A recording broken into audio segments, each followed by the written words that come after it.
Hi guys. Yeah, so the real estate market, as you know, it remains really active here. There's very little inventory and a lot of buyers looking to purchase properties. So it makes us agents a little bit nutty at times, but it's hopefully going to slow down a little bit and even out this year with the interest rates ticking up a bit as we're seeing, which is good.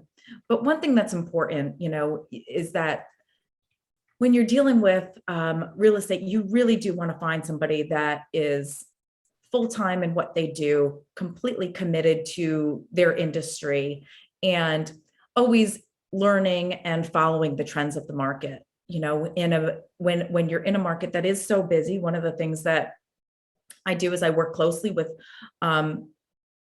people like Andrea that have on the lens side, making sure that we can get these deals done, making sure that we can close, because you're going into multiple offer situations when you're representing buyers, and it could be tricky. You don't want somebody by your side that doesn't know how to prepare and professionally send an offer. It's complicated. You want to talk to your buyers, make sure that they know what they're offering. They're not just waving things to wave things to get the house, because then it's going to stumble and it's not going to be able to close when they realize exactly what they agreed to when they made the offer that they made.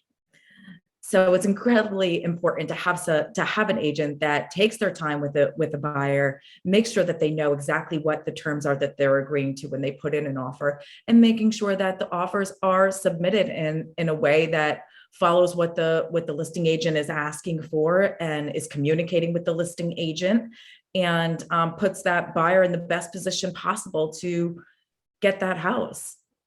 And from the sell perspective, it can be a little bit tricky because people want to list their houses as high as they possibly can. But what we're doing actually is seeing that that pricing a little bit lower drives more volume to the house and drives the price of the house up more. So it's everybody it's like pricing something at $399 when it really is probably a $450 house. You get everybody shopping up to $400, and then they're like, I can stretch my budget a little bit, and before you know it, they fall in love and they're stretching, and it does drive up the market quite a bit. And we're seeing that strategy a lot right now, where things are underpriced. And that's why when you're driving around on Sunday and Saturday and you see open houses and people standing outside freezing, that's why. It's usually a house that looks great inside, is priced below its market value, and everybody wants to try and grab it, and is grabbing at it. It's definitely tricky. It's definitely strategic, but you want to have somebody on your side that is going to be able to lead you through the process. And if you or anyone is interested in the market, making a move anytime this year, definitely keep me in mind. A no commitment conversation is all I would, offer at that time. Obviously, it's no commitment to me. I would love to help out you or any of your friends or family if you needed anything.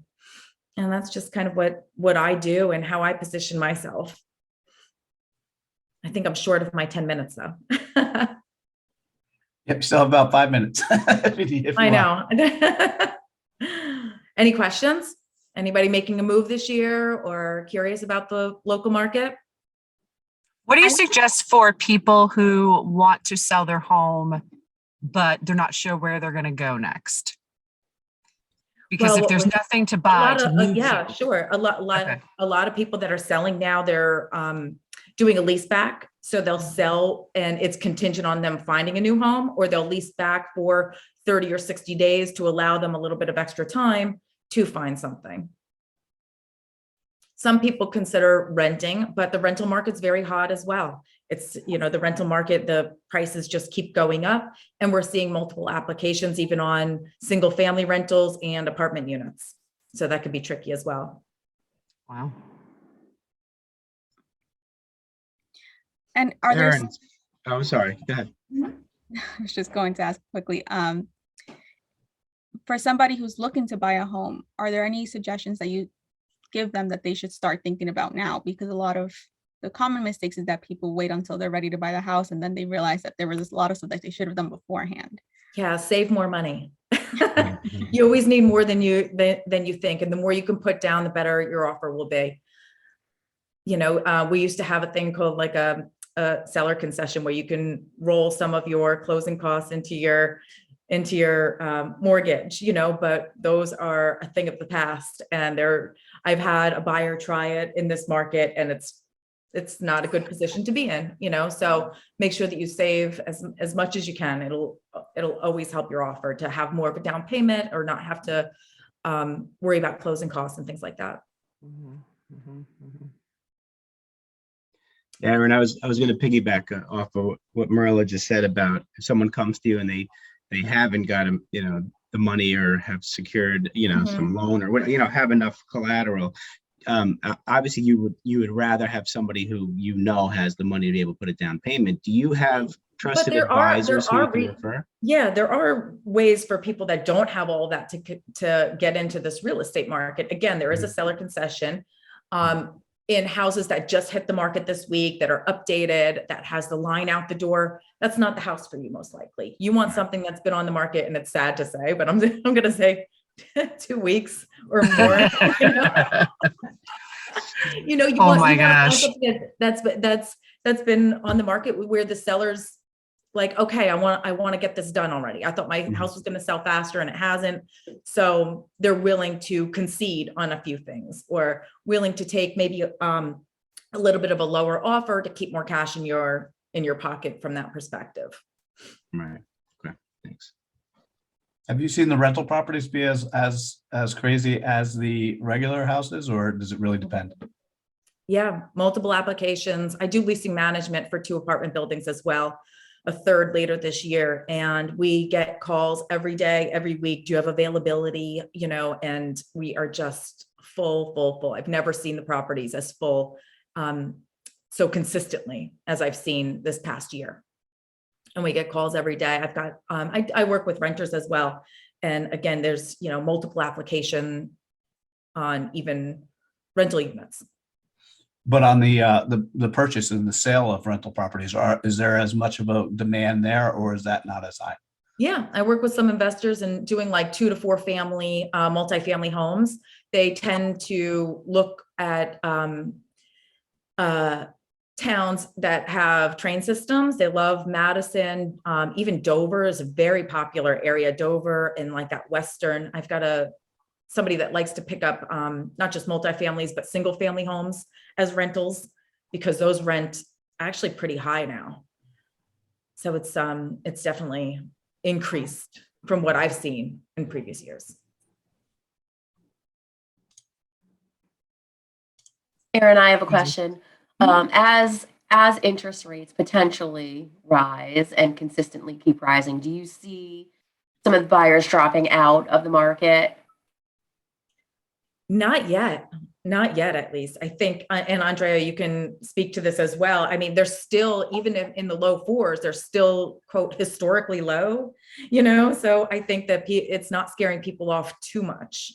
I think that what people are sweating over is that like they want their rate locked as soon as possible, and they want to find a house as soon as possible before that low 4 turns into a mid to high 4 later in the year, is my guess. So there is more of like I want to find something, I want to find it quickly. So we're getting I don't think the buyers are going to drop out. I think that there's just going to be, what Erin is saying, more urgency. But even later in the year, I don't think the buyers are going to drop out. People are moving because they want the space. They're not necessarily hogging whatever inventory there is because of the rates. The rates are just a perk, and they're thinking we've wanted more space for a while. Now they need it, especially after, experiencing being locked down in the pandemic. They need room. Everybody wants their room. They want their space. They want to be able to walk outside and not worry about being too close to their neighbor. So, and then with the rates being so low, that's why everyone's like, if we're going to do it, we're going to do it now. Yeah. Hey, Chris. So last week I flinched a little, and I was like, all right, I'm out of here. I had some personal stuff going on, and just winter was at it again up here. And I'm just so done with winter. And I'm like, all right, where am I going to move? Because I could go anywhere and do anything, right? Because I'm virtual. Is there a website that you can go to where you can plug in like a dollar amount and it can give you comparisons? Like, let's say it was San Diego versus Miami versus North Carolina. Or, how do somebody go about that? You know what? There should be. I love the idea of that website, by the way, but I don't know of one like that where you can say, let's say my budget is $300,000. Like how far does that get me in New Right. Jersey versus, like you said, San Diego, Miami, Ohio, like who knows, wherever it might Or be. Montreal, it could be Yeah. anywhere. You know what? I don't know that exists, but I think it's a great idea. Dennis, the next business for you. No, well, Yeah. there's a guy actually in Jersey who has been trying to build it for a couple of years. It's TCL Engine, and he had a deal with the multi-listing services and stuff. I don't know which markets he's in or not, but it gives you the true costs. So not just the cost of buying the home, but the equated cost of commuting, everything else. So you put in where you are, and it actually tells you the true cost of where you're going to live. So it's a TCL Engine. I'll find the link and post it. That's a great idea. I know. I love that because like Chris, like a lot of people now realize they could work virtually, and might not want to return to the office, and people are looking for, okay, where can I go? I have a girlfriend of mine is doing that right now. She's looking for rentals though, but at the same time, she's like, I can work anywhere. Where do I want to be? Where do I want to go next? And she's like state shopping essentially. Yeah. All I care is that there's no traffic, like, so LA is out. Yeah. It's, I don't know. Very There's cool got to be a idea. site that does this stuff. Mm-hmm. It'll be very useful. But For thank sure. you, Erin, for that awesome insight. So many questions that so many people have, and hopefully this is able to answer some of those.